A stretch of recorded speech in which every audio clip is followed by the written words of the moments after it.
नमस्कार, मेधज astro channel पे मेधज परिवार एंड संस्कार में आप सबका बहुत बहुत स्वागत है। तिथि श्रीमापनोती तिथि है त्रयोदशी तिथि सुबह 7:50 तक, फिर चतुर्दशी तिथि है तो चतुर्दशी तिथि ही मानी जाएगी। चतुर्दशी तिथि मैंने आपसे कहा कि रिक्ता तिथि होती है, शनिदेव के अनुसार फल देती है और शनिदेव वर्तमान में वक्री हैं मीन राशि में। तो आज के दिन तिथि का रिजल्ट प्राप्त करने के लिए आपको परिश्रम करना पड़ेगा। वक्री ग्रह परिश्रम करना बताते हैं। चतुर्दशी तिथि पे चारों द्विस्वभाव राशियां अर्थात मिथुन, कन्या, मीन और धनु दग्ध हो जाती हैं। इसमें से मीन राशि में शनिदेव वक्री हैं, तो शनिदेव की वजह से ये तिथि एक्स्ट्रा ऑर्डिनरी अच्छा रिजल्ट देगी। जब किसी भी दग्ध राशि में कोई वक्री ग्रह हो तो वो बहुत ही शानदार फल देता है। ये मेरा व्यक्तिगत अनुभव भी है। चतुर्दशी तिथि भगवान शिव की तिथि है। देखिए, चतुर्दशी को लोग व्रत रखते हैं। जो हमारे हिंदू धर्म में जो व्रत इत्यादि बताए गए हैं वो शुभ कार्यों को करने के लिए नहीं है। वो व्रतों का प्राविधान, त्योहारों का प्राविधान ही है, क्योंकि वो तिथियां कठिन होती हैं और उन तिथियों में व्रत इत्यादि करके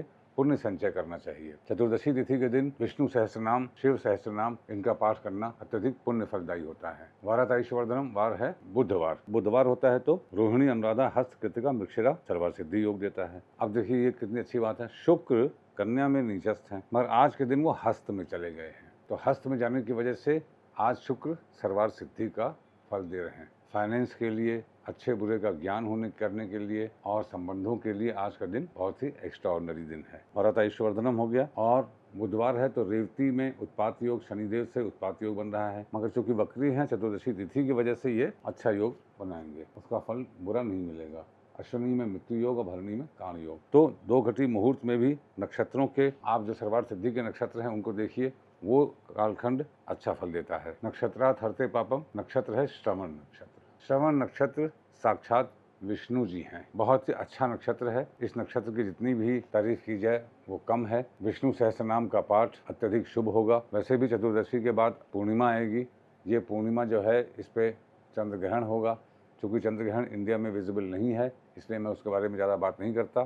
चंद्र ग्रहण में सामान्य ज्ञान की जानकारी लेने के लिए आज के वीडियो में पिछले ग्रहण के लिंक भी दे दिए जाएंगे, तो वो लिंक देखकर आप ग्रहण की सामान्य जानकारी ले लीजिएगा, वो यहाँ पे भी एप्लीकेबल होगा। श्रवण नक्षत्र पश्चिम दिशा का आखिरी नक्षत्र है, तो बाकी दिशाओं के पहले नक्षत्र भी जागृत हो जाएंगे, जैसे मघा, धनिष्ठा, कृतिका। तो मघा, धनिष्ठा, कृतिका में कोई प्लैनेट है तो वो आज के दिन फुल्ली एक्टिवेटेड होगा। मघा में केतु है, तो चतुर्दशी तिथि पे केतु और शनि दोनों का पूर्ण प्रभाव है। केतु और शनि फकीर होते हैं। केतु और शनि इंटेलिजेंट होते हैं। केतु इंटेलिजेंट बनाते हैं। केतु और शनि में खास बात यह है जो आप सीखते हैं उसको निश्चित रूप से प्रैक्टिकल में यूज कर पाते हैं। योगात रोग निवारणम योग है सौभाग्य योग। सौभाग्य योग फिर शोभन योग, मतलब रोहिणी और मृगशिरा। देखिए, रोहिणी और मृगशिरा में पड़ने वाला वृषभ राशि का ये जो योग है ये निश्चित रूप से कोई न कोई शुभ समाचार आपको आज के दिन निश्चित रूप से प्रदान करेगा। चूंकि त्रयोदशी तिथि है और तत्पश्चात चतुर्दशी है। चतुर्दशी तिथि में बहुत जटिल समस्याओं को सॉल्व करने के आप प्रयास कीजिए, निश्चित रूप से देखिए फल मिलेगा। शनिदेव वक्री हैं जो कि उत्पात योग भी बना रहे हैं और तिथि का शुभ फल भी दे रहे हैं। इसका मतलब शनिदेव अच्छा फल देना चाह रहे हैं, प्रोवाइडेड हम परिश्रम करें। आरूढ़, बाधक, महाबाधक इत्यादि आप जोड़ ही लेंगे। आज के दिन मैं एक एक नई बात बताता हूँ। सबसे पहले तो आप जो मैंने नक्षत्रों का एक्टिवेशन है ये बोलने के बजाय पोस्ट कर दिया है, इसको अपनी लाइफ में आजमाइएगा। ये बहुमूल्य नंबर ऑफ ईयर्स हैं, ये कॉपी कैट किसी का नहीं है। बहुत ज़माने पहले, सालों साल पहले, मैंने दसियों साल पहले पता नहीं कहाँ से लिखा था देख के, वो टेक्स्ट भी मेरे पास नहीं है। इसको कहीं नोट करिए और इसका इस्तेमाल आप अपने जीवन में करिएगा, आपको इसका बहुत लाभ मिलेगा। करणात् कार्य सिद्धिश्च, करण है तैतिल करण। तैतिल करण के स्वामी बुध होते हैं। बुध मघा में है, मघा एक्टिवेटेड भी है। तो आकाशीय कृपा का प्राप्त करने के लिए आपको पितरों के कम्युनिकेशन, पितरों की बात को अपने जीवन में अमल करना होगा। देखिए, राहु केतु के बारे में, मैं कारकत्व के बारे में कल मैंने बात की, सूर्य चंद्र, क्योंकि मैंने ये देखा कि इसको लेके जनरली ज्योतिष लोग बात नहीं करते हैं। 3 चीजें हैं, ग्रह का स्वभाव, भाव कारकत्व और राशि कारकत्व। राशि कारकत्व संबंधी है और भाव कारकत्व उस संबंधी से आपका व्यवहार है, आपकी एक्सपेक्टेशन है। उसी प्रकार से राहु केतु भी हैं। राहु केतु हमारे नाना नानी, दादा दादी हैं, तो केतु हमारी दादी हैं और नाना है।